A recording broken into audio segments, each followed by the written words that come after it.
Hello friends, welcome back to my channel SRK drama explain. Friends, ये video मैं लोगों के एंटरटेनमेंट के लिए बनाती हूँ, so please watch full, share, subscribe and like this video.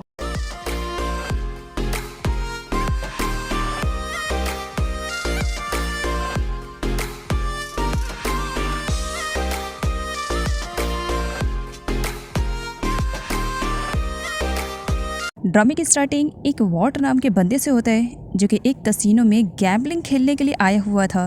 अमीर बाप का बिगड़ा हुआ औलाद था, इसी वजह से अपने सारे पैसे अय्याशियों में लगा देता है।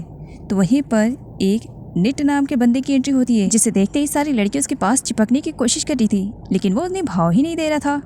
निट वॉट को इन्फॉर्म करता है कि उसके बॉस उससे मिलना चाह रहे हैं। वॉट इग्नोर करता है, मुझे किसी से भी नहीं मिलना है, और कौन है तुम्हारा बॉस। तो वहीं पर हमारे इस ड्रामे की मेन लीड की एंट्री होती है, जिसका नाम पैट है। पैट कोई मामूली पर्सन नहीं है, बल्कि बहुत बड़ा माफिया गैंगस्टर है। पैट वॉट को अलर्ट करता है कि उसने जिस बैट पर पैसे इन्वेस्ट किए हैं, आगे चल करके उसकी वजह से उसे बहुत ज़्यादा प्रॉब्लम्स का सामना करना पड़ेगा। लेकिन वॉट पैट की कहाँ सुनने वाला है, वो तो अपने ही चलाने लगता है। मुझे अच्छे से मालूम है मैं क्या कर रहा हूँ, तुम्हें इन्फॉर्मेशन प्रोवाइड करने की ज़रूरत नहीं है। पैट जाने से पहले वॉट को अपना विजिटिंग कार्ड देता है, फ्यूचर में हो सकता है इसकी हेल्प पड़े।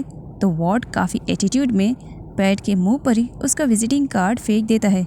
ऐसे कार्ड की मुझे कोई ज़रूरत नहीं है, मुझे अच्छे से मालूम है कि मैंने कहाँ पैसे इन्वेस्ट किए हैं। थोड़ी ही देर के बाद वॉट की अच्छी वाली धुलाई की जा रही थी, क्योंकि वो गैम्बलिंग में अपने सारे पैसे हार चुका था, और तो और उसने कुछ लोगों से कर्ज भी लिया था जो कि अब मांगने के लिए आए हुए थे, और वो तो वॉट की अच्छी धुलाई करने के बाद उसे जान से मारने वाले थे। लेकिन सही टाइम पर पैट और नेट की एंट्री की वजह से यहाँ पर वॉट की तो जान बच जाती है। बट यहाँ पर पैट वॉट की जान बचाने की कंडीशंस रखता है और वॉट से कहता है कि वो उस लड़की से शादी करना चाहता है। उस लड़की का नाम सुनते ही वॉट शॉक में हो जाता है, लेकिन अपनी जान बचानी थी, इसी वजह से वो कंडीशन मान जाता है। सीन यहीं से कट होता है और अगले सीन में हमारी इस ड्रामे की फीमेल लीड को दिखाया जाता है, जिसका नाम रोंग है। रोंग बिल्कुल अपनी नाम की तरह बहुत ही ज्यादा प्रिटी है।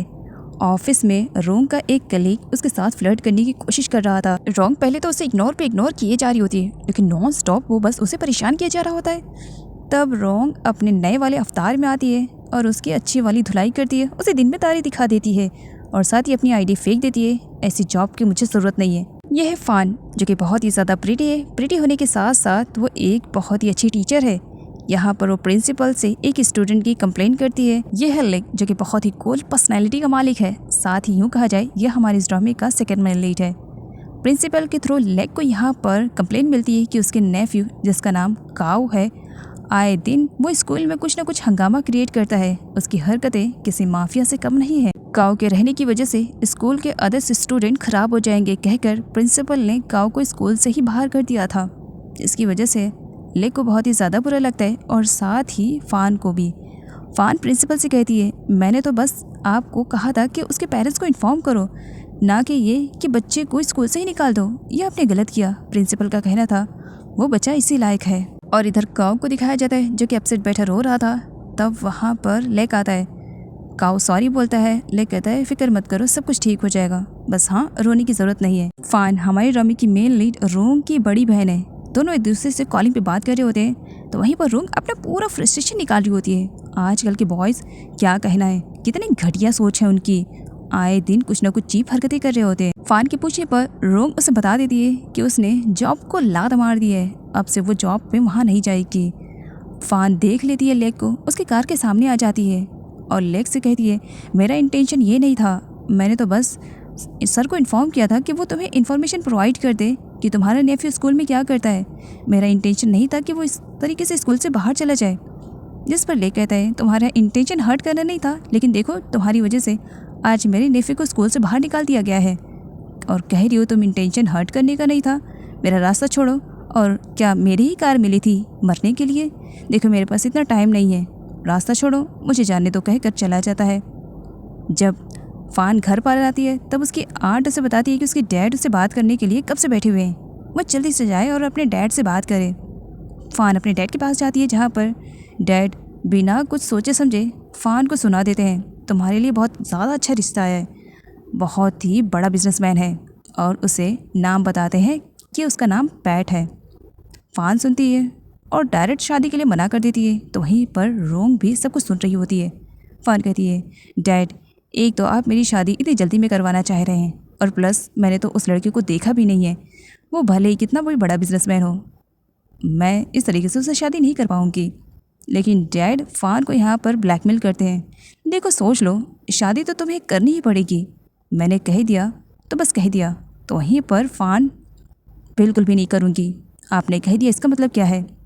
तब फ़ान के डैड उसे ब्लैकमेल करते हैं कि अगर वो चाहती है कि उसकी मॉम की मेडिसिन में कोई कमी ना रहने पाए तो उसे उस बंदे से शादी करनी ही पड़ेगी, जिससे कि डैड कह रहे हैं। आगे वॉर्ड को दिखाया जाता है जो कि रोंग और फ़ान का कज़न है, और यहाँ पर पैट ने उससे कहा था कि वो किसी भी कंडीशन में फ़ान से शादी करना चाह रहा है और इसमें वॉर्ड उसकी हेल्प करे।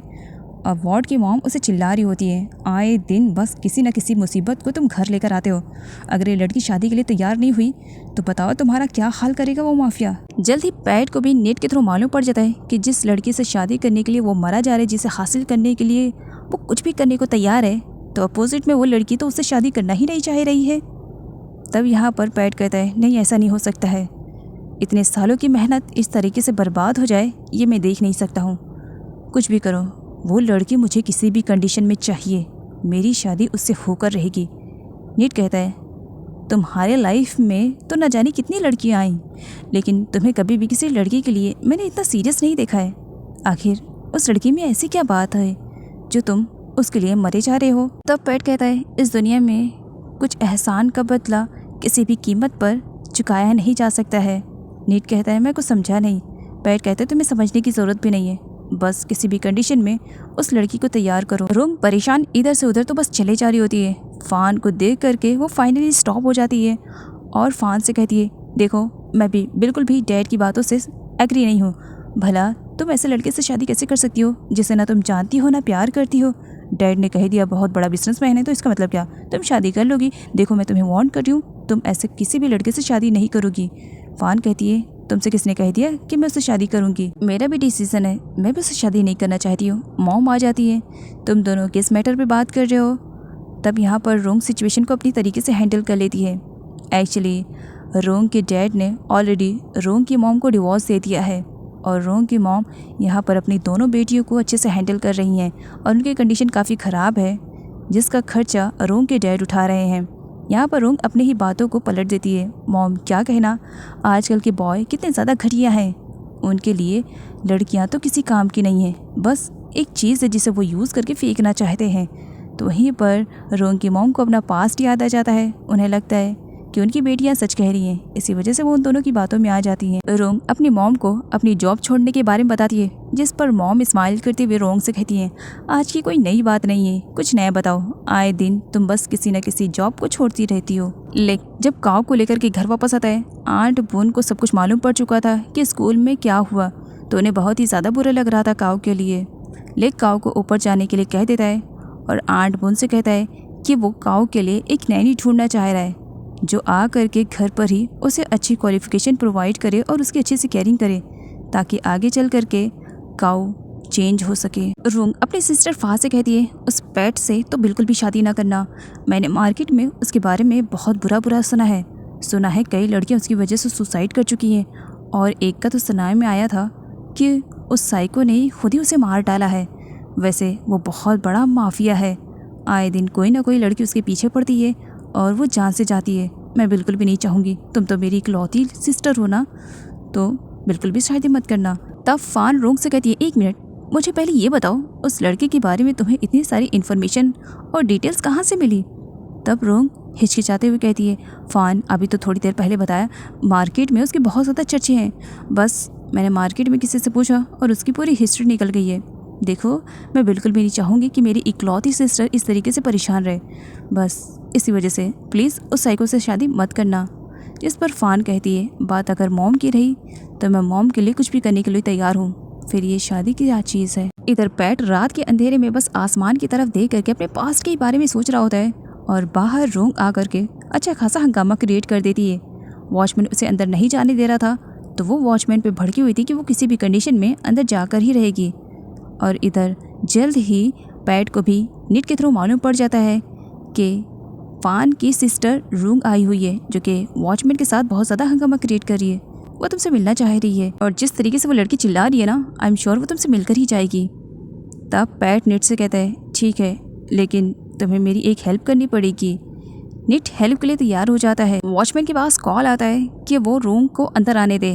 तब रूंग स्माइल करते हुए अंदर चली जाती है कि आज वो पैट से मिल पाएगी, क्योंकि आज से पहले उसने पैट को कभी नहीं देखा है।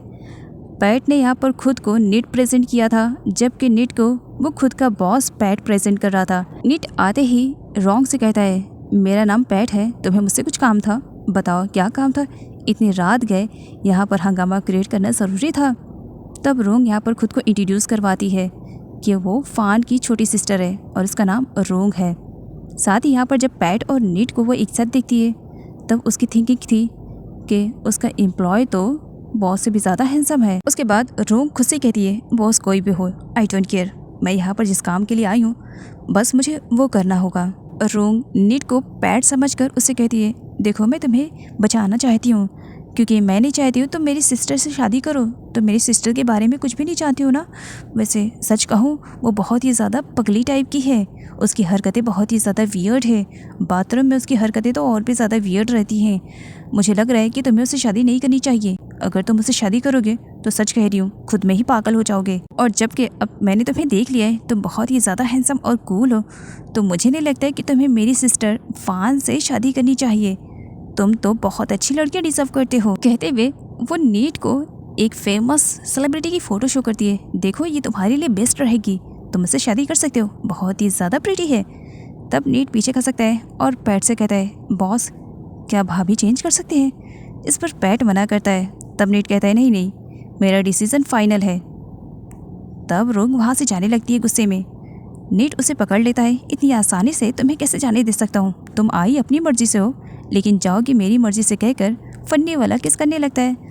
लेकिन रोंग उसे अच्छा मजा चखाती है, जहाँ नहीं मारना चाहिए नीट को वो वहाँ भी धो देती है। साथ ही नीट को वो वार्न भी करती है कि किसी भी कंडीशन में वो अपनी सिस्टर फान की शादी तो उससे बिल्कुल भी नहीं होने देगी। रोंग के जाने के बाद नीट पैट से कहता है, बॉस आपने बताया नहीं था कि होने वाली भाभी की ये क्रेजी सिस्टर भी है। वैसे ये आपकी शादी में बहुत ज़्यादा प्रॉब्लम क्रिएट करने वाली है, क्या आप फिर भी शादी करना चाहेंगे? इस पर पैट कहता है, मेरा डिसीजन फाइनल है, मुझे फान किसी भी कंडीशन में चाहिए। रोंग चिल्ला कर उठती है, क्योंकि ड्रीम में उसने बहुत बुरा वाला ड्रीम देखा। उसने देखा कि वो भाग रही है, जहाँ पर पैट और नीट दोनों बस उसे हर्ट ही करने वाले थे। डाइनिंग टेबल पर रोंग और फान पैट को ही लेकर के बस बातें कर रहे होते हैं, जिस पर रोंग का कहना था, अगर मेरे पास बहुत सारे पैसे होते ना तो सच बताऊं इस शादी को छोड़ छाड़ करके कहीं और जाकर के शिफ्ट हो जाती। और फान बस रोंग को ही देखे जा रही होती है। आगे रोंग फान को परेशान करती है और सही तरीके से उसे ब्रश भी करने नहीं दे रही थी, और उसे कहती है, वैसे एक बात पूछूं, अगर तुम्हारे पास सच में बहुत सारे पैसे आ जाए तो बताओ तुम क्या करोगे? क्या सच में यहाँ से भाग जाओगी? रोंग के परेशान करने पर फान डोर को बंद कर लेती है और रोंग को वहाँ से जाने के लिए कहती है। आगे पैट को दिखाया जाता है, जहाँ पर नीट उसके लिए फ्लावर लेकर आया हुआ था। पैट के पूछने पर नीट कहता है, बॉस ये फ्लावर आपके लिए नहीं है, होने वाली भाभी के लिए है। मैंने सुना है किसी लड़की को इम्प्रेस करना रहे ना तो बस उन्हें फ्लावर शो करो, सच में वो इम्प्रेस हो जाती हैं। पैट नीट से कहते हैं, तुम्हारे माइंड में ये आइडिया कब से आया? तब नीट कहता है, कल रात उस साइको लड़की रोंग से मिलने के बाद आया। इधर बॉक्सिंग रिंग में दिखाया जाता है, जहाँ पर रोंग अपना पूरा फ्रस्ट्रेशन निकाल रही होती है, जिसे देख करके अंकल उससे रीज़न पूछते हैं। रोंग यहाँ पर अंकल को बता देती है, साथ ही ये भी कि अगर सच में मेरे पास बहुत सारे पैसे होते ना तो मैं अपनी सिस्टर को कहीं पर शिफ्ट करवा देती, ताकि वो साइको पैट उसे शादी ना करने पाए। अंकल रोंग को सजेस्ट करते हैं कि उसे सामने से जा करके पैट से इस बारे में बात करनी चाहिए, और रोंग हिम्मत बना करके पैट से बात करने के लिए जा रही होती है, लेकिन रास्ते में उसका एक्सीडेंट होते होते बच जाता है। रोंग चिल्लाना स्टार्ट कर देती है, ड्राइविंग नहीं आती है तो ड्राइव करने की क्या जरूरत रहती है, पता नहीं ऐसे लोगों को लाइसेंस कहाँ से मिल जाता है।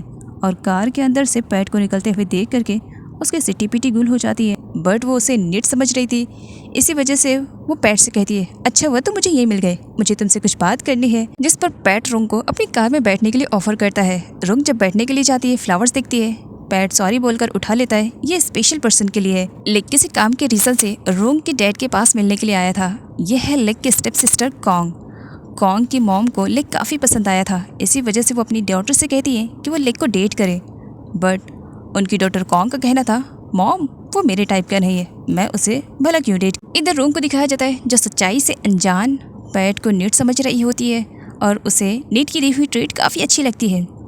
अब यहाँ पर पैट रोंग से नीट बनकर बात करता है, तुम मुझसे मिलना चाह रही थी लेकिन किस मैटर में, क्या बताओगी। तब रोंग यहाँ पर पैट से कहती है एक्चुअली मैं तुमसे हाथ मिलाना चाहती हूँ। जिस पर पैट वॉज लाइक तुम मुझसे हाथ, साइको गर्ल क्या कुछ यूनिक करने वाली हो। जिस पर रोंग स्माइल करते हुए कहती है कुछ ऐसी समझ लो, और अपनी सिस्टर के बारे में एक्सप्लेन करती है कि वो बहुत ही ज़्यादा अच्छी है और पैट जैसा लड़का तो बिल्कुल भी डिज़र्व नहीं करती है, क्योंकि मेरी सिस्टर बहुत ही ज़्यादा इनोसेंट, प्यारी और क्यूट है, और उसके अपोजिट में तुम्हारा बॉस पैट एक नंबर का ठरकी टाइप का मुझे लगता है। तुमने देखा था लास्ट टाइम वो किस तरीके से मुझसे चिपक रहा था। मुझे तुम्हारा बॉस बिल्कुल भी पसंद नहीं आया। मैं तुमसे बस हाथ मिलाना चाहती हूँ। तुम अपने बॉस को ज़रा सा मनाओ कि वो मेरी सिस्टर का पीछा छोड़ दे। और वैसे भी अगर इन सारे मैटर में तुम मेरी हेल्प नहीं भी करते हो दैट कोई बात नहीं, मैं खुद ही हैंडल कर लूँगी। पैट रोंग से हाथ मिला लेता है ये जानने के लिए कि देखो ज़रा ये साइको लड़की मेरी शादी को किस तरीके से रोकती है। रोंग के डैड एक पॉलिटिशियन है और पॉलिटिशियन में अपनी इमेज बरकरार रखने के लिए उन्होंने लेक को हायर किया था, क्योंकि लेक एक बहुत ही अच्छा एडवाइज़र है, तो उससे एडवाइस लेने के लिए उन्होंने हायर किया था। रोंग के स्टेप मदर और स्टेप सिस्टर के बीच में फान और पैट की मैरिज को लेकर के बातें चल रही होती है, तो वहीं पर रोंग की रियल मॉम ये सारी बातें सुन लेती हैं। उन्हें बहुत ही ज़्यादा बुरा लगता है। यहाँ पर रोंग के स्टेप मदर का कहना था वैसे तुम्हारी बेटी कितनी ज़्यादा लकी है ना, अब उस माफिया की वो मिस्ट्रेस बन करके उसके घर, उसके पैसे, प्रॉपर्टी पर राज करेगी। वैसे मानना पड़ेगा तुम्हारी बेटी है बड़ी स्मार्ट। तो वहीं पर फान आ जाती है और अपनी स्टेप मदर और स्टेप सिस्टर का मुंह तोड़ जवाब देती है। वैसे आंट, ओहो दिल तो नहीं कर रहा आपको आंट भी बुलाने के लिए, बट क्या करूँ बोलना ही पड़ेगा। स्टेप मदर तो मैं बोल ही नहीं सकती हूँ ना। मुझे लग रहा है कि आपको मुझ पर फोकस ना करते हुए अपनी ज़रा इस लाडली बेटी पर फोकस करना चाहिए। अगर ट्रेनिंग अच्छी दोगे तो रिजल्ट अच्छा आएगा। तभी वहाँ पर लेक भी फान को देख लेता है। वो फान को पहचान जाता है, लेकिन उस घर में वो क्या कर रही है इस बारे में उसे अभी बिल्कुल भी आइडिया नहीं है। इधर वॉर्ड को दिखाया जाता है, उसने अपनी लाइफ में इतनी सारी प्रॉब्लम्स क्रिएट कर दी है, लेकिन फिर भी अभी तक चैन नहीं मिला है। वो एक बार फिर से कसिनो में गैम्बलिंग खेलने के लिए आता है, जहाँ पर गलती सही, लेकिन वॉर्ड के हाथों से एक अच्छा काम हो जाता है। वॉर्ड यहाँ पर एक लड़की को बचा लेता है जिसे कुछ लोग परेशान कर रहे थे। रोंग को पर्सनली पैट ड्रॉप करने के लिए आता है। रोंग जाती उससे पहले वो फ्लावर्स देता है, ये बॉस ने फान के लिए भिजवाया है, प्लीज़ पास कर देना। रोंग जाने वाली थी, पैट उसे रोकता है और उसे अपना बिजनेस कार्ड देता है। ये मेरा बिजनेस कार्ड है, एनी टाइम कभी भी तुम्हें ज़रूरत पड़े हेल्प की तो कॉल कर सकती हो। रोंग बिजनेस कार्ड को देखती है, जिस पर पैट पूछता है क्या कुछ ख़राबी है क्या। तब रोंग कहती है ख़राबी तो नहीं है, इस पर तुम्हारी कोई भी डिटेल्स नहीं है। तब पैट कहता है इसे मैं अपना बिजनेस कार्ड दे रहा हूँ और इसे प्रूफ चाहिए। पैट उसे क्रेजी बोल करके वहाँ से चला जाता है। रोंग जब घर के अंदर आती है, फ्लावर्स देखती है और यहाँ पर उसे मालूम पड़ता है कि किस तरह शादी के बारे में मॉम को पता चल गया और इनकी कंडीशन ख़राब हो गई है, और रोंग इन सब का जिम्मेदार पैट को ही मान रही थी। फ्लावर्स फान को देने के बजाय वो डस्टबिन में डाल देती है। आगे पैट जब कॉल करता है, रोंग कॉल रिसीव नहीं करती है, जिसकी वजह से पैट को नीट को भेजना पड़ता है, वो भी रोंग के डैड के पास धमकी देने के लिए। बॉस ने कहा है अगर शादी नहीं होएगी तो तुम्हारे बेटे का क्या हाल होएगा, ये तुम अच्छे से जानते हो ना मेरे बॉस को। आगे रोंग जब पानी पीने के लिए आती है, पानी उसके मुंह से निकल जाता है क्योंकि फ्लावर्स जो उसने फेंक दिए थे वो वॉस में डेकोरेट किए हुए थे। बाद में मालूम पड़ता है कि ये फान ने किया है। फान कहती है इतने अच्छे फ्लावर्स और तुमने डस्टबिन में डाल दिया, वैसे क्यों डाला। रोंग कुछ नहीं बताना चाह रही थी, इसी वजह से बातों को चेंज कर देती है। नेक्स्ट डे लेक और फान एक दूसरे से मिलते हैं, वो भी फान के घर पर। लेक काफ़ी कंफ्यूज था, उसे नहीं मालूम कि फ़ान इसी घर पर रहती है। लेक फ़ान से कहता है जब भी मिलती हो कुछ ना कुछ प्रॉब्लम क्रिएट करती हो, बताओ आज क्या प्रॉब्लम क्रिएट करने वाली हो। इस पर फ़ान वॉज लाइक मैं प्रॉब्लम क्रिएट करती हूँ, अरे लास्ट टाइम जो कुछ भी हुआ था सॉरी तो कह दिया था, मैंने जानबूझकर तुम्हारे नेफ्यू को स्कूल से बाहर नहीं निकलवाया था, वो तो प्रिंसिपल सर ने कह दिया था, मैं तो बस ये कहना चाह रही थी कि तुम्हें पता चले तुम्हारा नेफ्यू कर क्या रहा है। जिस पर लेक कहता है हाँ तुम करना नहीं चाह रही थी लेकिन सब कुछ हो गया है, और इतना भी नहीं कि सॉरी बोल दूँ। इस पर फ़ान कहती है क्या सॉरी बोलना, हाँ इससे पहले भी मैं कई बार सॉरी बोल चुकी हूँ, अब क्या बार बार सॉरी बोलती रहूँगी, इतना टाइम नहीं है मेरे पास, वैसे भी मुझे अंदर जाना है कहकर उसे इग्नोर करते हुए चली जाती है। फ़ान के डैड फ़ान को फोर्सफुली कहते हैं कि बस एक हफ़्ता है, एक हफ़्ते के बाद उसकी शादी पैट से हो जाएगी, जबकि फ़ान मना करती है। डैड कहते हैं तुम मेरी बेटी हो, तुम्हारे बारे में मैं अच्छा ही सोचूंगा। तब फ़ान कहती है ओह माय गॉड आज आपको ख्याल आया कि आप मेरे डैड हैं। उस वक्त कहाँ थे जिस वक्त हमें आपकी ज़रूरत थी? दूसरी शादी करने में बिजी थे। अब कैसे रियलाइज़ हो रहा है मैं आपकी बेटी हूँ, सिर्फ और सिर्फ अपने उस नाकारा और निठल्ले बेटे को बचाने के लिए, उस वार्ड को बचाने के लिए, जो आए दिन आपके लिए कोई ना कोई प्रॉब्लम क्रिएट करते रहता है। लेकिन डैड को बस पड़ी थी तो वार्ड की, मेरा इकलौता बेटा है ना। यही कहकर उन्होंने फ़ान को ज़बरदस्ती शादी करने पर मजबूर भी कर दिया था। पैट नीट को नाइट वाली बात बताता है कि वो रोंग से मिला था और साथ ही वो रोंग पर नज़र रखने के लिए कहता है, जिस पर नीट कहता है, बॉस वो फ्लावर्स मैंने भाभी को देने के लिए कहा था और आप उस लड़की को देकर आ गए हैं। चलो कोई बात नहीं, वैसे बताओ मुझे क्या करना है। जिस पर पैट नीट से कहता है कि वो रोंग पर नज़र रखे क्योंकि शादी तोड़ने के लिए वो बहुत ज़्यादा स्ट्रगल कर रही है। बेचारी फ़ान बहुत बड़ी मुसीबत में फंस चुकी थी, शादी करना नहीं चाह रही थी और डैड करवाना चाह रहे थे। तो वहीं पर रोंग आती है, ओहो मेरी क्यूट सी सिस्टर, इतना ज़्यादा टेंशन लेने की ज़रूरत नहीं है, जब तक मैं हूँ फिक्र मत करो। शादी नहीं करना चाहती हो ना, मैं हूँ ना, तुम्हारी शादी बिल्कुल भी नहीं होगी। कब कैसे कहाँ ये मैं बताऊँगी, लेकिन हाँ करना वही पड़ेगा जो मैं कहूँगी। रूम में जाने के बाद रोंग पैट का दिया हुआ बिजनेस कार्ड देखती है एंड उसके बाद उसके पास कॉल करती है, क्या तुम फ्री हो, मुझे तुमसे कुछ बात करनी है, मिलना है। इस पर पैट कहते हैं, हाँ तुम्हें मुझसे मिला है, बताओ एड्रेस, मुझे कहाँ पर आना है। तब रूम कहती है, नहीं तुम्हें कहीं पर आना नहीं है, एक्चुअली तुम्हें बस परमिशन देनी है अपने गार्ड को। और उसके बाद गार्ड को पैट परमिशन देता है कि उसे अंदर आने दो क्योंकि वो तो उसके घर ही पहुँच चुकी थी। अब यहाँ पर पैट नीट को देख रहा होता है, नीट स्माइल करता है, ओह आई एम सॉरी बॉस, मुझे समझ में आ गया है कि आप मुझे इस तरीके से क्यों देख रहे हैं, प्लेस एक्सचेंज करना है ना, मैं अच्छे से करूँगा। लाइक जब घर वापस आता है अपने नेफे को लेकर के काफ़ी परेशान था, उसे अजीब सी आवाज़ें आ रही थी उसके रूम से। फॉलो करता है तब वहाँ पर उसे एक लड़की मिलती है। वो लड़की अभी शावर लेकर आई हुई थी। ये लड़की कोई और नहीं, वही लड़की है जिसे कैसीनो में वॉट ने बचाया था और इसका नाम नान है। नान को इस तरीके से देख करके लेक काफ़ी परेशान हो जाता है क्योंकि लेक हैंडसम होने के साथ साथ बहुत ही ज़्यादा इनोसेंट है। नन टाइप की लड़कियों से वो बहुत ज़्यादा दूर रहता है। आंट के थ्रू मालूम पड़ता है कि ये ओट की टीचर है जो कि ओट को संभालने के लिए आई है, जिस पर लेक रिक्वेस्ट करता है कि इसे रिप्लेस कर दिया जाए। आंट कहती है कि इसे रिप्लेस करने में थोड़ा सा टाइम लगेगा। लेक कहता है जितना भी टाइम लो, जितना भी टाइम ना लो, बस जल्दी करो। नन सामने आती है। नन ने लेक के ही शर्ट को वेयर किया हुआ था। वो और ज़्यादा डर जाता है और आंट से रिक्वेस्ट करता है कि जितनी जल्दी हो सके वो उसके नेफ्यू के लिए अच्छी वाली टीचर को हायर करे। इधर रोंग और पैट को दिखाया जाता है। रोंग के लाख कोशिश के बाद भी पैट अपने डिसीज़न चेंज नहीं कर रहा था। वो रोंग से कहता है, मैं बॉस को समझाने की कोशिश कर रहा था लेकिन बॉस ने डिसाइड कर लिया है कि वो उसी लड़के से शादी करेंगे, आई मीन टू से तुम्हारी बड़ी बहन से। और मुझे जहाँ तक लगता है कि बॉस भी तुम्हारी बड़ी बहन से काफ़ी ज़्यादा प्यार करने लगे हैं। तब यहाँ पर रोंग कहती है, वाह वाह, अपने बॉस की तरफदारी करना कोई तुमसे सीखे। ना तो कभी उसने मेरी सिस्टर को देखा है, ना ही उससे मिला है, और बिना देखे बिना कुछ किए यूं ही प्यार हो गया है। देखो ऐसी बातें अपने बॉस से ही करना, मुझसे नहीं, क्योंकि मैं तो बहुत ही ज़्यादा स्मार्ट और चालाक हूँ। मेरी सिस्टर की तरह कंपेयर मत करना मुझे। वो नॉर्थ है तो मैं साउथ हूँ, अगर वो साइलेंट है तो मैं वायलेंट हूँ। ये बात ज़रा अपने बॉस को अच्छे से समझा देना। नीट वहाँ पर आता है रोंग के जाने के बाद और वो पैट को सजेस्ट करता है कि अभी भी उसके पास टाइम है, अगर वो ब्राइड चेंज करना चाह रहा है तो ब्राइड चेंज हो सकती है। जिस पर पैट कहता है, मैंने डिसाइड कर लिया है, मुझे बस फ़ान से ही शादी करनी है किसी भी कंडीशन में। सारे लोग डाइनिंग टेबल पे बैठे हुए थे।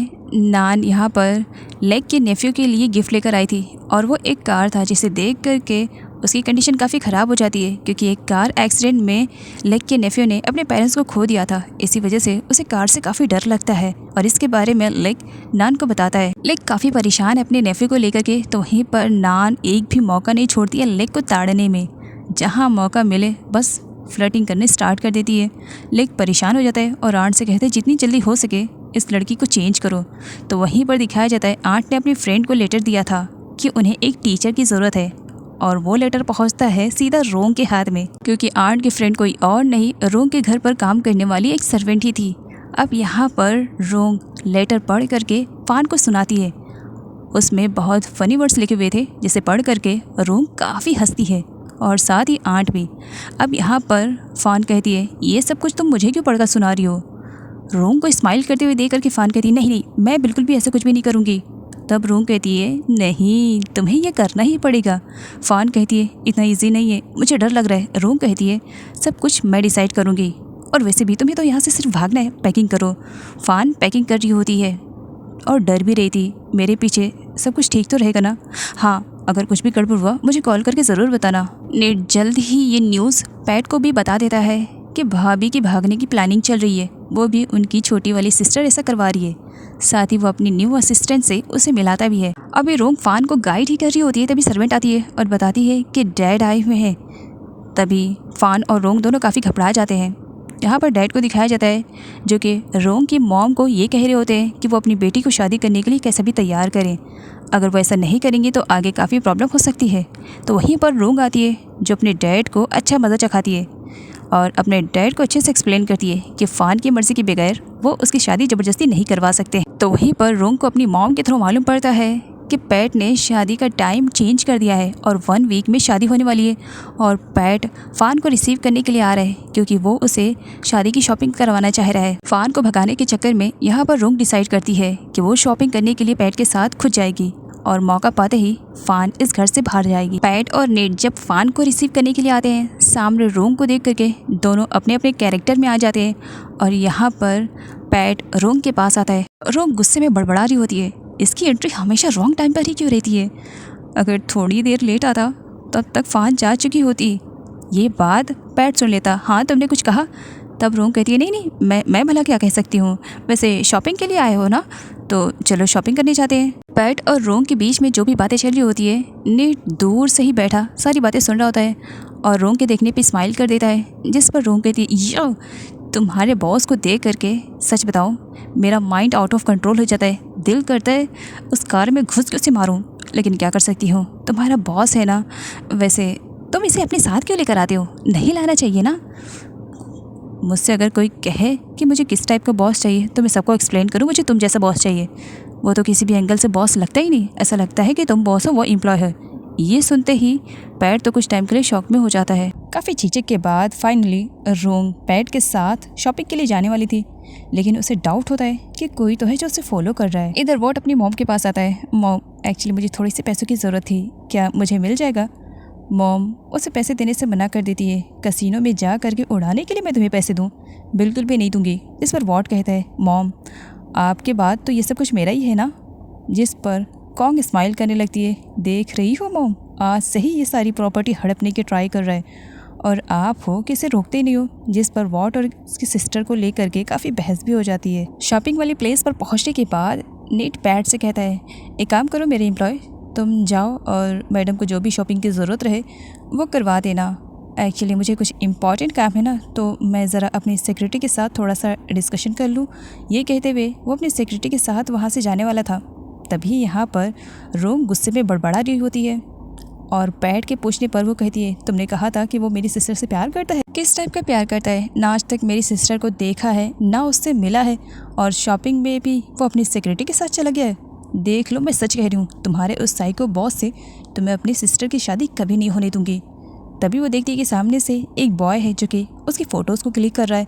वो गुस्से में उसकी तरफ भागती है उसे पकड़ने के लिए, लेकिन सही टाइम पर पैट उसे रोक लेता है क्योंकि सामने से कार जो आ रही थी। अब ये दोनों इस वजह से इतने ज़्यादा क्लोज आ जाते हैं कि बस कुछ टाइम तक दोनों एक दूसरे को ही देखे जा रहे होते हैं। रोंग ने पैट के साथ बहुत सारी शॉपिंग की थी। अब यहाँ पर वो आइसक्रीम को एंजॉय कर रही थी और साथ ही बातें भी कर रही होती है। आइसक्रीम की बड़ी बाइक लेने की वजह से उसके दिमाग तक ठंडक पहुँच जाती है। इसी वजह से कुछ टाइम के लिए वो बस शांति से खड़ी हो जाती है और यहीं पर ही पैट अपने पास्ट का फ्लैशबैक याद करता है कि किसी टाइम में उसकी भी एक ऐसी गर्लफ्रेंड थी जिससे वो बहुत ज़्यादा प्यार करता था। आइसक्रीम की बड़ी बाइक लेते ही उसके भी दिमाग तक ठंडक पहुंच जाता था। उसी के ही बारे में याद करते हुए यहाँ पर पैट रोंग से कहता है कि वो आइसक्रीम की छोटी बाइक ले, तो रोंग भला कहाँ किसी की सुनने वाली। वो उसे टीज करने के चक्कर में और भी बड़ी बड़ी बाइक आइसक्रीम की खाने लगती है। पैट काफ़ी टाइम से रोंग के आने का वेट कर रहा होता है क्योंकि रोंग वेडिंग ड्रेस को ट्राई करने के लिए गई हुई थी। अब टाइम ज़्यादा हो रहा था और रोंग आई नहीं थी। इसी वजह से पैट काफ़ी परेशान हो जाता है। टाइम ज़्यादा हो गया है, ये लड़की कहीं कुछ गड़बड़ तो नहीं कर रही है। तभी अंदर से रोंग की आवाज़ आती है जो कि पैट को अंदर बुला रही होती है। पैट पहले तो बेल बजाता है ताकि कोई एम्प्लॉय आ जाए, बट वहाँ पर कोई एम्प्लॉय ना आने की वजह से उसे अंदर जाना पड़ता है। वो रोंग को देख करके बस देखते ही रह जाता है। रोंग कहती इस तरह मत देखो, मेरी जिप सही तरीके से बंद नहीं हो रही है, इसे बंद कर दो। जब वो जिप बंद करने के लिए जाता है तब वो पास्ट में अपनी गर्लफ्रेंड के बारे में सोचता है जिससे उसकी शादी होने वाली थी, लेकिन आज वो इस दुनिया में नहीं है। वेडिंग ड्रेस ट्राई करने के बाद रोंग पैट से पूछती है अच्छा बताओ ये वेडिंग ड्रेस कैसे लग रही है मुझ पर। अच्छी तो लग रही है ना? ठीक ठाक ही मुझे लग रही है। जिस पर पैट अपने आप पर कंट्रोल नहीं कर पाता है और वो बस रोंग के क्लोज आता है। और यहाँ पर रोंग को लग रहा था कि पैट उसे किस करने वाला है, लेकिन क्लोज आते ही पैट उसके बालों को समेटता है। बंधे बालों में तुम ज़्यादा अच्छी लगती हो, खुला मत रखा करो। कुछ टाइम के बाद रोंग प्रॉपर तरीके से वेडिंग ड्रेस को पहन कर आती है और साथ ही उसने अपने खुले बालों को अब बांध भी लिया था। रोंग तो उस वेडिंग ड्रेस में बहुत ही ज़्यादा प्यारी लग रही थी, इतनी ज़्यादा प्यारी कि पैट की नज़रें उससे हटने के लिए तैयार नहीं थी। तो वहीं पर नीट आ जाता है। नीट रोंग की तारीफ़ करता है कि वो बहुत ही ज़्यादा प्रीटी लग रही है और वेडिंग ड्रेस भी काफ़ी अच्छा है। तो वहीं पर रोंग को बिल्कुल भी पसंद नहीं आता है। रोंग एक बार फिर से देख लेती है कि वही बंदा है उसकी जासूसी कर रहा है जो कि लास्ट टाइम उसकी फ़ोटोज़ को क्लिक कर रहा था। वो उस पर काफ़ी भड़कती है। रोंग के ऊपर किसी की नज़र है, कोई है जो उसकी जासूसी कर रहा है। इसके बारे में जल्द ही पैट को भी डाउट होने लगता है। इसी वजह से वो रोंग को पर्सनली घर पर ड्रॉप करने के लिए आता है। साथ ही उसे ये भी कहता है कि उसे परेशान होने की ज़रूरत नहीं है, जो कोई भी उसे फॉलो कर रहा है उसके बारे में पैट सब कुछ देख लेगा। वो रोंग को खुद भी संभलने के लिए कहता है कि सिचुएशन एनी टाइम उसके साथ ख़राब हो सकती है, वो खुद भी संभल कर रहे। नीट के थ्रू पैट को जल्द ही मालूम पड़ जाता है कि ये उसके पुराने दुश्मन हैं जो कि उससे रिवेंज लेना चाह रहे थे। अब उन्होंने रोंग को टारगेट किया है। इधर वॉर्ड को कुछ लोग मिल करके बहुत बुरी तरीके से मारते हैं। साथ ही उसे रोंग के भी बारे में पूछते हैं उसकी फ़ोटो दिखा करके, और वॉर्ड बता देता है कि वो उसकी स्टेप सिस्टर रोंग है। इधर फ़ान खुशी खुशी उस प्लेस पर पहुंच चुकी थी। आंट देख करके फ़ान को प्रीटी बताती है, साथ ही बहुत ज़्यादा तारीफ़ करती हैं कि वो सच में बहुत ही ज़्यादा प्रीटी लग रही। फ़ान वेट कर रही थी कि किन लोगों के साथ वो काम करने वाली है। तभी वहाँ पर लेक की एंट्री होती है।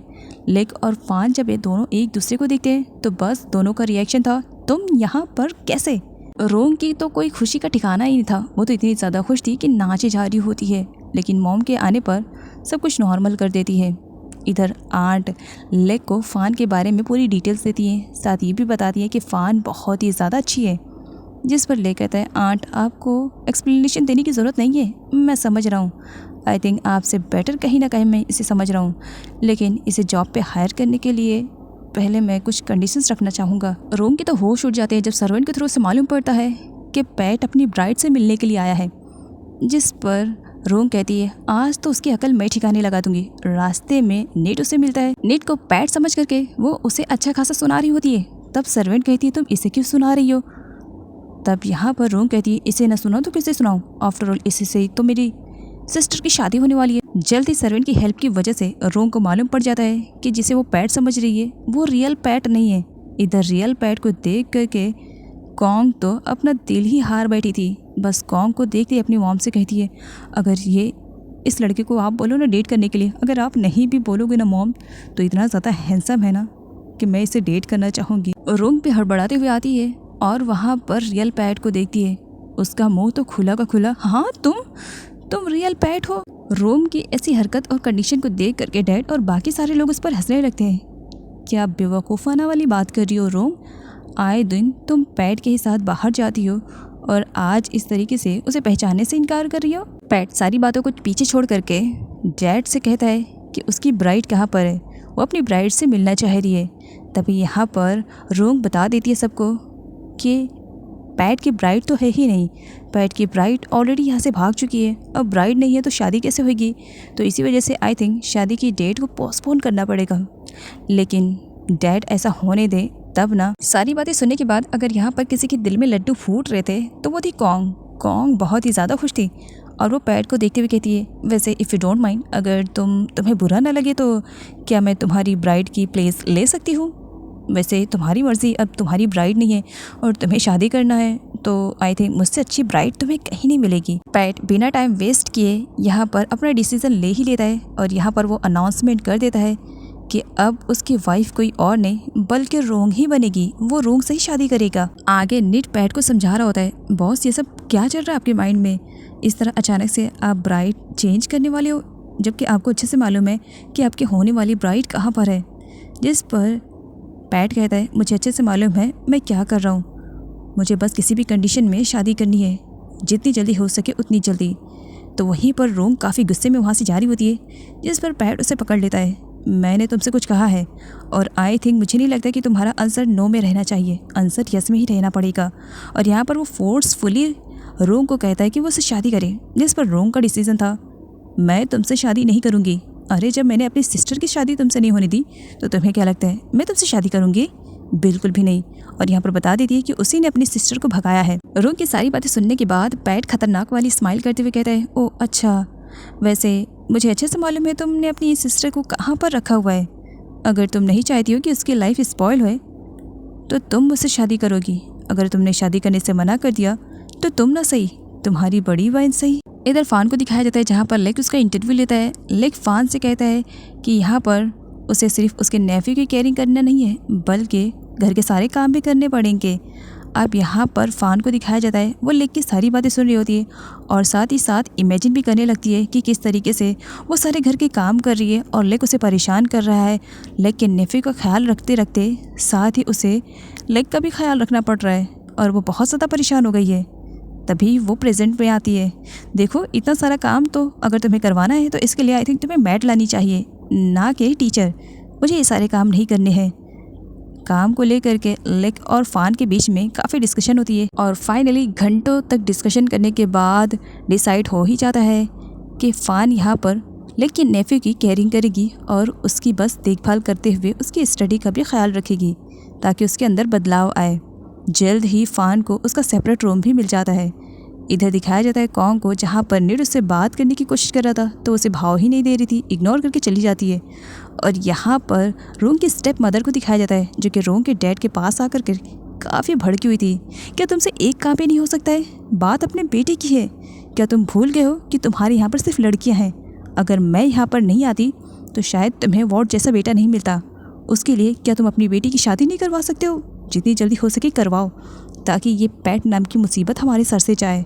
लेक फ़ान के बैकग्राउंड के बारे में पूरी इन्फॉर्मेशन कलेक्ट करता है जिसके थ्रू उसे बहुत सारी चीज़ें मालूम होती है।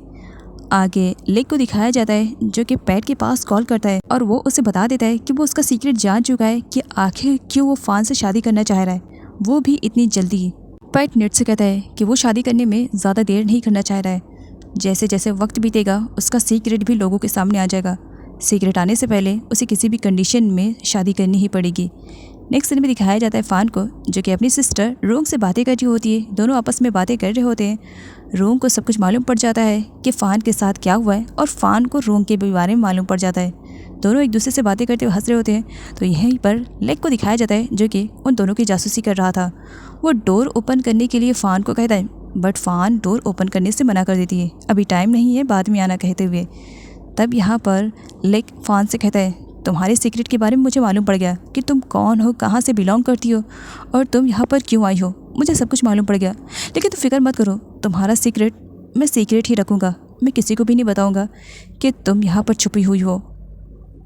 पैसे ना मिलने की वजह से वॉट ने डिसाइड कर लिया था कि अब वो गैंग में इन्वॉल्व होएगा जहाँ पर कुछ लोग एक बॉस के पास उसे लेकर आए हुए थे। यहाँ पर दिखाया जाता है उस पर्सन को जो कि अभी अभी मर्डर करके आया हुआ था और साथ ही उसने डेड बॉडी को भी जला दिया था, जिसे देख करके वॉर्ड की सिटी पिटी गुल हो जाती है कि वो कहाँ पर फंस गया है। लेकिन पैसों के लालच में अंधा हो करके अब वो उसकी सारी बातें मानने के लिए तैयार था। पैट और नेट की डिस्कशन से होती है जहाँ पर नेट का कहना था बॉस क्या वहाँ पर जाना ज़रूरी है क्योंकि वो प्लेस खतरे से खाली नहीं है एंड आई थिंक मुझे लगता है कि आपको इंडिविजुअली नहीं जाना चाहिए। तब पैट कहता है अगर मुझे उन लोगों को प्रोटेक्ट करने के लिए ये भी करना पड़ा तो मैं सब कुछ करने के लिए तैयार हूँ। पैट वहाँ से जाने लगता है। नीट उसे रोकता है बॉस एटलीस्ट ये गन तो आप अपने पास रखिए, हो सकता है कभी इसकी ज़रूरत पड़ जाए। तो पैट कहता है नहीं मुझे ज़रूरत नहीं है कहकर वहाँ से बिना गन लिए ही चला जाता है। मॉर्निंग में फ़ान जल्दी उठ जाती है, खुद फ्रेश होती है और उसके बाद काओ के लिए ब्रेकफास्ट तैयार करती है। ब्रेकफास्ट करवाने के बाद वो उसके रूम की सफाई करती है जहाँ पर काओ के मॉम डैड की फ़ोटो से मिलती है। तो वो साइड में टेबल पर रख के चली जाती है और वो फ़ोटो लग जाती है नान के हाथ। इधर वॉर्ड को दिखाया जाता है जो फर्स्ट टाइम बड़े ही प्यार के साथ अपने डैड से मिलता है और उनसे काफ़ी मीठी मीठी बातें कर रहा था। इस पर डैड समझ जाते हैं ज़रूर कुछ ना कुछ तो वॉर्ड को चाहिए। वॉर्ड से पूछने पर वॉर्ड कहता है डैड आपकी जो वो लैंड खाली है मुझे वो लैंड चाहिए। डैड कहते हैं क्या लैंड, बट तुम्हें क्यों चाहिए? तो वॉर्ड कहता है डैड क्योंकि अब मैं बड़ा हो गया हूँ और आपको नहीं लगेगा अच्छा कि आपका बेटा कोई बिज़नेस शुरू करने जा रहा है और अगर आपकी लैंड मेरे काम आ जाए तो इसमें कुछ प्रॉब्लम है क्या? डैड पूछते हैं कैसे बिज़नेस? वॉर्ड बताता है कि बहुत बड़ा बिज़नेस मैं स्टैब्लिश करने चाह रहा हूँ लेकिन इसमें मुझे आपकी लैंड की ज़रूरत पड़ेगी।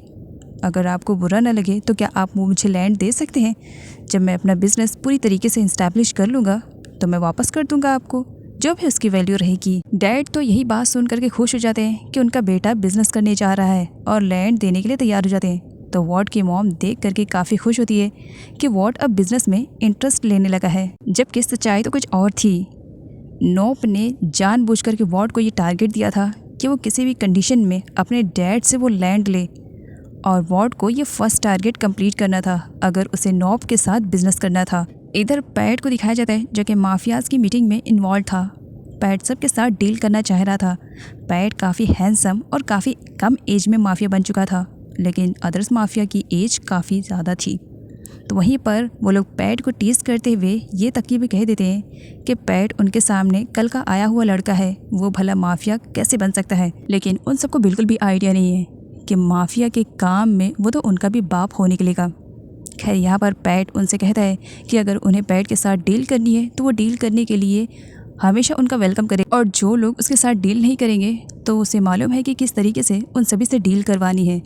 सारे लोग पैट के साथ डील करने के लिए तैयार हो जाते हैं। इधर रोम को दिखाया जाता है जो अकेले रोम में बैठी बस पैट के ही ख्यालों में खोई हुई थी। वो पैट को समझने की कोशिश कर रही होती है। तो वहीं पर मॉम देख करके काफ़ी परेशान हो जाती है। रोम, आई थिंक मुझे लग रहा है तुम पैट के ही बारे में सोच रही हो ना। इस पर रोंग अपनी मॉम से कहती है, मॉम आपको कैसे मालूम? तब मॉम कहती है, बिकॉज मैं तुम्हारी मॉम हूँ, इसी वजह से मुझे मालूम है। वैसे किस बारे में सोच रही हो? क्या शादी को लेकर के?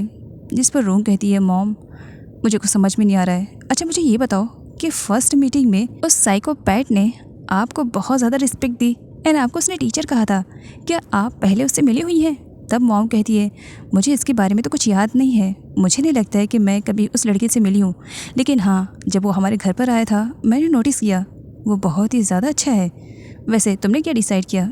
इस पर रोंग कहती है, मॉम मुझे कुछ समझ में नहीं आ रहा, तो डिसीज़न तो मैं कभी नहीं ले पाऊँगी। मॉम कहती है, लाइफ में अपना डिसीज़न खुद लेना पड़ेगा, और मालूम है ना अपना लाइफ पार्टनर ढूंढने के लिए अपने दिल की सुनो, और तुम्हारा जो दिल कहे तुम वही करो। रोंग जब बॉक्सिंग क्लास आई हुई थी तब वो अपना पूरा फ्रस्ट्रेशन निकाल रही होती है पैट को इमेजिन करके। तो वहीं पर अंकल उसे समझाते हैं, इतना गुस्सा सेहत के लिए ठीक नहीं है, कुछ गड़बड़ है क्या? जिस पर रोंग बता देती है। अंकल कहते हैं, अगर ऐसी बात है तो हिम्मत से काम लो और फैसला कुछ करो, बिना फैसले के कुछ नहीं हो पाएगा। रोंग जब वॉट से मिली थी तब उसने वॉट से कहा था, अच्छा मुझे ये बताओ, अगर मैंने उस साइकोपैथ से शादी कर ली और तुम्हारा जो भी मैटर है वो सॉल्व हो जाएगा, तो क्या तुम मुझसे प्रॉमिस कर सकते हो कि नेक्स्ट टाइम तुम मॉम या मेरे डैड की लाइफ में कोई ऐसी प्रॉब्लम नहीं क्रिएट करोगे, क्योंकि तब संभालने के लिए कोई नहीं रहने वाला होगा। अब रोंग की ये सारी बातें सुन करके वॉट स्माइल कर देता है। उसकी स्माइल से ही रोंग समझ जाती है ये साइको कभी नहीं सुधरने वाला है। आज तो अगर सिचुएशन को मैं कैसे भी संभाल लूँगी, लेकिन इस वॉट का भरोसा नहीं है, कल को फिर कोई ना कोई नई मुसीबत लेकर ही आ जाएगा, फिर क्या होएगा, मैं कब तक कहाँ तक संभालने की कोशिश करूँगी। वॉट की मॉम वॉट के लिए काफ़ी खुश हो रही थी कि उनका निठल्ला बेटा अब बिज़नेस ज्वाइन करने वाला है। तो वहीं पर वॉट अपनी मॉम से कहते हैं कि ज़्यादा खुश होने की ज़रूरत नहीं है, और वैसे भी अभी मैं बिज़नेस स्टार्ट करने के लिए जा रहा हूँ, मेरी अर्निंग नहीं हुई है, लेकिन हाँ आप प्रेयर कीजिए कि मैं बिज़नेस को बहुत ऊंचाइयों तक लेकर जाऊँ। इधर नोब को दिखाया जाता है जो अपने गैंग के साथ ड्रग्स डीलिंग का काम कर रहा होता है। डीलिंग के बाद वो अपने बंदों को ऑर्डर देता है कि अगर वॉट अपना काम पूरा ना कर पाए तो तुम लोग उसका काम तमाम कर देना। नीट उस बंदे को पकड़ लेता है जो पैट और रोंग की फ़ोटो खींच रहा था और उनकी जासूसी कर रहा था। अब यहाँ पर नीट उसे धमकाता है और उसे मारने ही वाला होता है, लेकिन सही टाइम पर पैट आ जाता है। नीट ऐसा मत करो, पहले मुझे पता तो करने दो कि आखिर किसके बोलने पर या किसके कहने पर ये सब कर रहा था। पैट के पूछने पर वो बंदा पैट से रो रो करके सॉरी बोलने लगता है कि उसका इंटेंशन ये सब करने का नहीं था, लेकिन कुछ मजबूरियाँ थी जिसकी वजह से उसे ये सारे काम करना पड़ा। और यहाँ पर बता देता है कि किसके कहने पर वो ये काम कर रहा है। वो प्लेस खतरे से खाली नहीं थी, इसी वजह से पैट उस बंदे से कहता है, मुझे तुमसे कुछ इम्पॉर्टेंट बात करनी है, बट यहाँ नहीं, अकेले, लेकिन याद रखना तुम्हें सच बोलना है, वरना मैं तुम्हारे साथ क्या हाल करूँगा तुम सोच भी नहीं सकते हो। और रोंग पूरी रात सो नहीं पाई थी, इसी वजह से सुबह होते ही सबसे पहले वो पैट से मिलने के लिए आई हुई थी, क्योंकि पैट ने रोंग को टाइम दिया है कि जितनी जल्दी हो सके वो आंसर रिप्लाई करे कि क्या वो उससे शादी करेगी।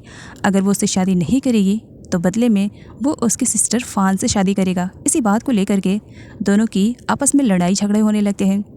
तब यहाँ पर उन दोनों की फाइटिंग को रोकने के लिए उस बंदे को बोलना ही पड़ता है जो कि उन्हीं दोनों की जासूसी कर रहा था, स्टॉप हो जाओ, इस तरीके से फाइटिंग क्यों कर रहे हो। अब रोंग उस बंदे को देखती है और यहाँ पर उसे मिसअंडरस्टैंडिंग हो जाती है।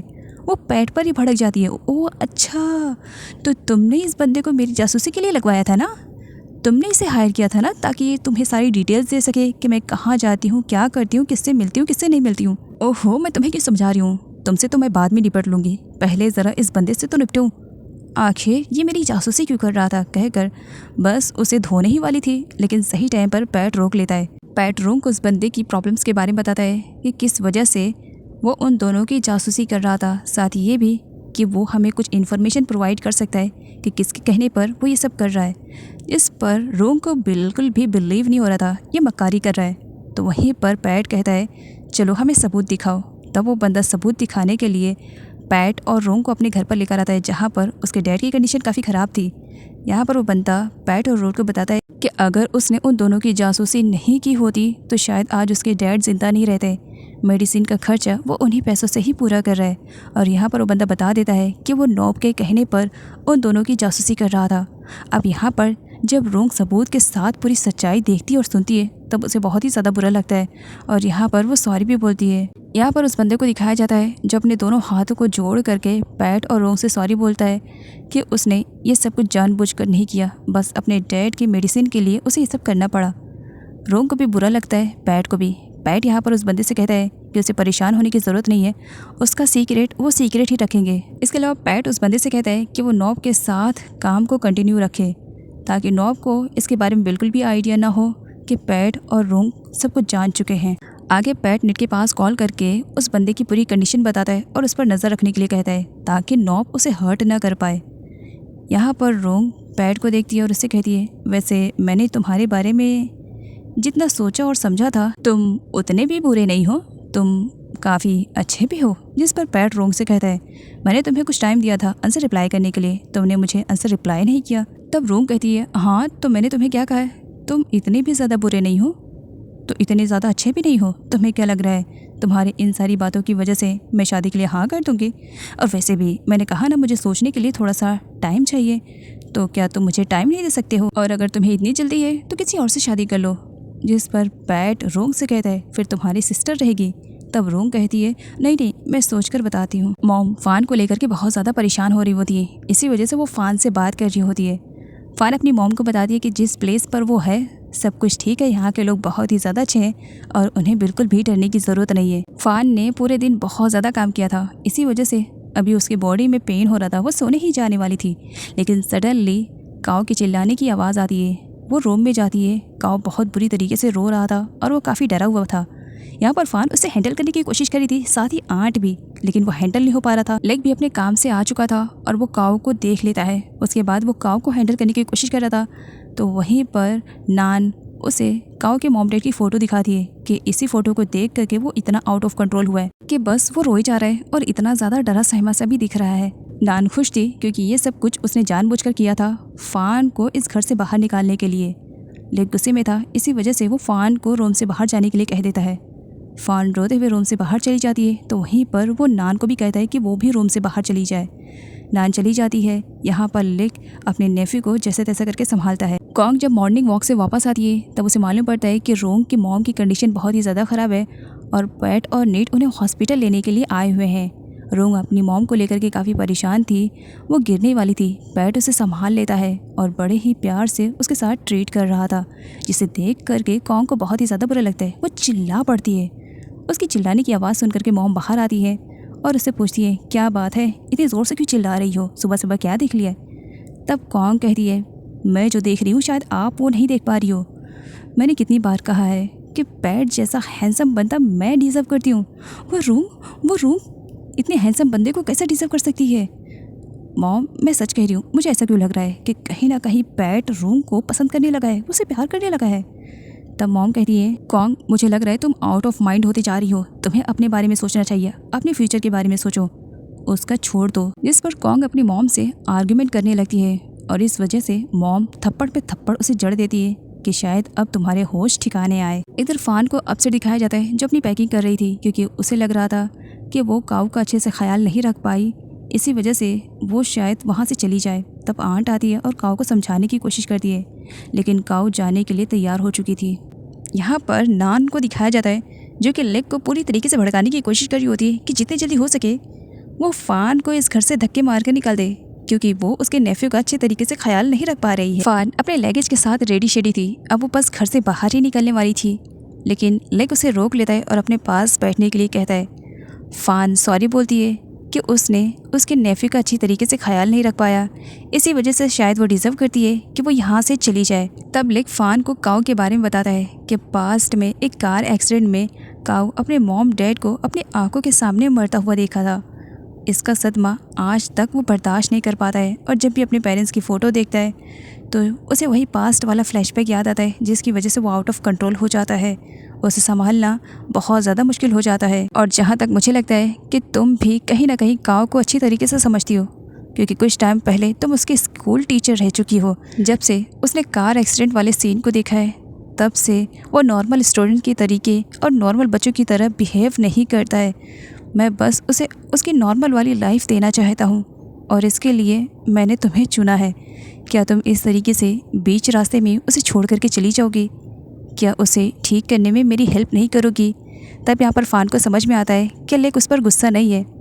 फ़ान यहाँ पर लेक से प्रॉमिस करती है कि वो काऊ को ठीक करने में उसकी पूरी हेल्प करेगी और आज से ही काऊ को लेकर के वो और भी ज़्यादा पॉजिटिव हो जाएगी। जब बाद में नान को मालूम पड़ता है कि लेक ने फ़ान को नहीं निकाला है तो उसे बुरा लगता है। इधर बेचारी रोंग अपनी मॉम को लेकर के बहुत ज़्यादा परेशान थी। हॉस्पिटल में आने के बाद भी अभी डॉक्टर ने रोंग के मॉम को विज़िट नहीं किया था, क्योंकि वहाँ पर बहुत ज़्यादा नंबर था और रोंग का नंबर 35 था, जिसकी वजह से उन्हें काफ़ी लेट हो रहा था। अब यहाँ पर नीट को दिखाया जाता है जो कि रोंग की मॉम की कंडीशन देखता है, उसे बुरा लगता है और आगे जा कर के वो स्टाफ के साथ बहुत ज़्यादा नोकझोंक करता है कि रोंग की मॉम की कंडीशन ख़राब है और इस तरीके से वो लोग उन्हें देख नहीं रहे हैं। तभी वहाँ पर डॉक्टर आ जाते हैं। रोंग की मॉम की अचानक से कंडीशन और भी ज़्यादा ख़राब हो जाती है। उन्हें फटाफट चेक किया जाता है और डॉक्टर उन्हें ट्रीटमेंट के लिए लेकर के चले जाते हैं। तो पीछे से पैट नीट से कहता है कि उसने सारे लोगों के साथ जो किया गलत किया, क्योंकि यहाँ पर सभी को अपने रूल्स एंड रेगुलेशन फॉलो करने पड़ते हैं। रोंग पीछे से स्माइल करी थी क्योंकि पैट नीट को समझा रहा था कि उसने जो कुछ भी किया गलत किया। तब यहाँ पर रोंग आती है। अगर तुम्हें इतना ज़्यादा बुरा लग रहा है तो तुम ऐसा क्यों नहीं करते हो? जा करके उनसे सॉरी बोल दो, हो सकता है इससे तुम्हें जो गिल्ट फील हो रहा है वो नॉर्मल हो जाए। रोंग की बातें सुन करके पैट और नीट डिसाइड करते हैं और आगे चल करके वो दोनों सारे लोगों से हाथ जोड़ करके सॉरी बोलते हैं। और दूर से खड़ी रोंग स्माइल करती है और उन्हें बताती है कि वो दोनों बहुत ही अच्छा कर रहे हैं। वॉट अपने डैड के काम से लेग से मिलने के लिए उसके घर पर आया था, जिस पर लेग कहता है चलो अंदर चल करके बातें करते हैं। वो दोनों अंदर चले जाते हैं। पीछे से फ़ान जब मार्केट करके वापस आती है अपने ब्रदर वॉट की कार पहचान जाती है। वॉट यहाँ पर आया है, अगर वो यहाँ पर है तो इसका मतलब मुझे छुपना पड़ेगा, नहीं तो उसे मालूम पड़ जाएगा कि मैं कहाँ पर हूँ। वो तो छुप जाती है, लेकिन साथ ही नान भी छुप जाती है जब वो वॉट को देखती है, क्योंकि उसे अच्छे से मालूम है कि अगर वो वॉट के सामने आई तो वॉट उसे पहचान जाएगा। नीट के पास फैक्ट्री से कुछ एम्प्लॉयज़ का कॉल आता है। तब वो पैट को बता करके फैक्ट्री के लिए निकल पड़ता है और यहाँ पर पैट रोंग और उसकी मॉम को ड्रॉप करता है। पैट रोंग से कहता है कि उसने उसकी मॉम को उस हॉस्पिटल में कई बार देखा है। अगर वो हॉस्पिटल अच्छी फैसिलिटी प्रोवाइड नहीं करता है तो रोंग अपनी मॉम को दूसरे हॉस्पिटल में क्यों नहीं लेकर जा रही है?